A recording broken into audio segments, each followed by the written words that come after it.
Hey everyone, it's Jason, and welcome to the channel. And this is going to be a big toolbox update. And kind of been trying to set up the new garage and get it all, the toolbox the way I want it from the move.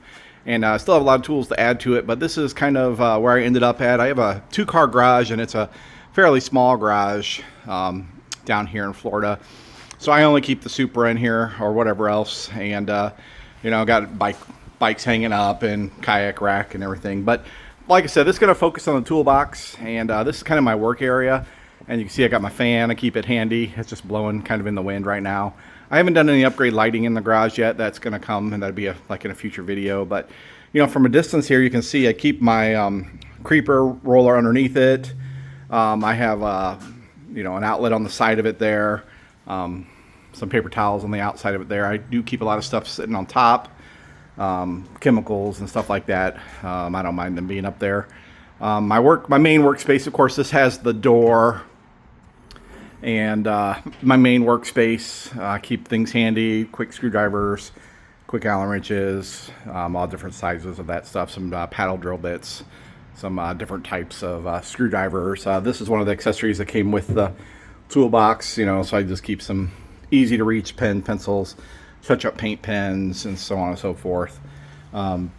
This is just an old cheapy light that I had. I actually just hooked it up to this power strip, and I can just flick it on and off with the switch. And that also, I do have my Bluetooth speaker plugged into that as well, if I don't want to put a battery on it. So for a quick tour of the drawers, actually before I get started, what I did was I wrapped some colored tape around each little lock, and sometimes I do have to lock it. People are coming over doing work on the place, so I color coded all the keys so that it's just easier to figure out what's what. So the main drawer, this is all my sockets, all the different drive sizes, 3/8, half-inch, so on. Got my torque wrenches in there, and some speed spinners, all that kind of stuff. All the swivel bits. These are really nice. I really like these little things. They just you twist them and they lock on that way, and they're magnet also, so I can bring them over to if I'm working on something. I got my Impex set in here, and this drawer is doing really good. It's super lightweight. Well, I mean, it's heavy, but it's it feels still real light on the rollers. So my next big main drawer down is where I keep all my my wrenches. Got some really old offset ratcheting ones.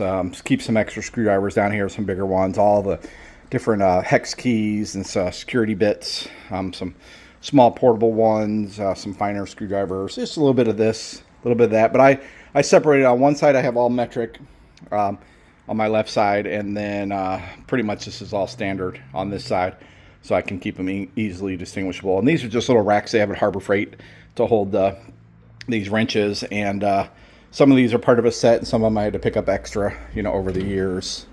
The next drawer down, I consider this all my pliers, clamps, cutters, vice grips, wire cutters, wire strippers, some clamps over here on the left side. A lot of these are fairly new. Some of them are very old. I've had for over 20 years. Some of these old black handle Craftsman. Since I've been moving tool sets around from the house in Missouri down here to Florida, some tools are back there in the garage, and then some of these are the new ones. So the next drawer down, it does have a lot of new stuff in it also, but has some pry bars, different pry bars, some punches, some dead blow hammers, some little hammers. These are surprisingly how much I've used these around the house. These little things. I got, for some reason, my little rivet gun in there. I do a lot of work on cars, as you know, on the Supra and stuff. Check out the rest of the stuff on the channel. So I do have a lot of panel poppers in here, and safe, poppers. So this drawer is still, I haven't decided to put anything in here yet. I'm not sure what I'm going to put in there. And then I kind of use the bottom drawer. It is divided up, with some plastic dividers. I've just been throwing different things and stuff in here to keep things organized. So moving on. This is kind of one of my catch-all drawers. It's up high, handy, all my extra pencils, drill bits, staplers, electric meter. I use this constantly, so I needed it handy.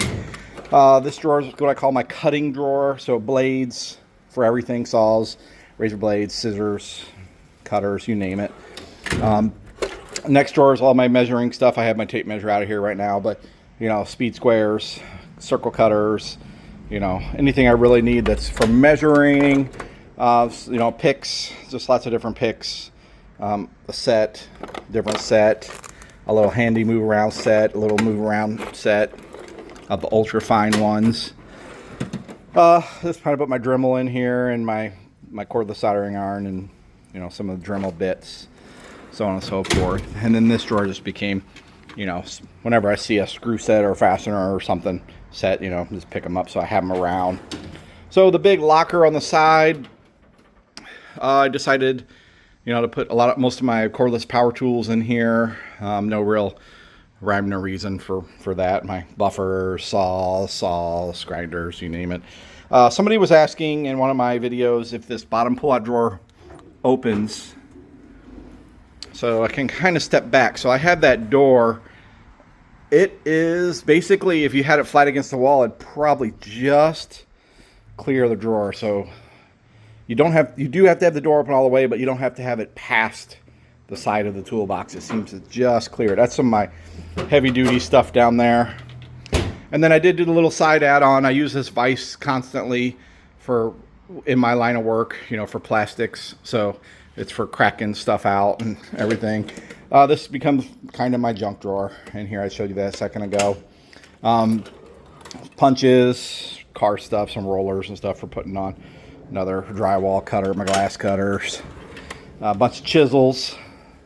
And they are in sad shape. I need to get a sharpening block out for them.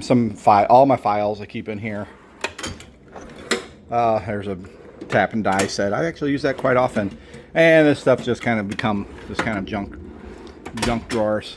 So, you know, the toolbox has been great. I haven't had any issues out of it. You know, to be fair, I haven't got to use it a whole lot. I haven't built any cars lately, and since we moved in the house here. So, you know, 7 or 8 minute long video here. I appreciate you, you know, checking it out. I hope you, you know, learn a lot about the toolbox. It's been a great toolbox so far. I did a move up into a moving truck and everything, and didn't take on any damage, no twisting or, you know, any damage, you know, where it wouldn't be usable. So, and it was real easy to roll.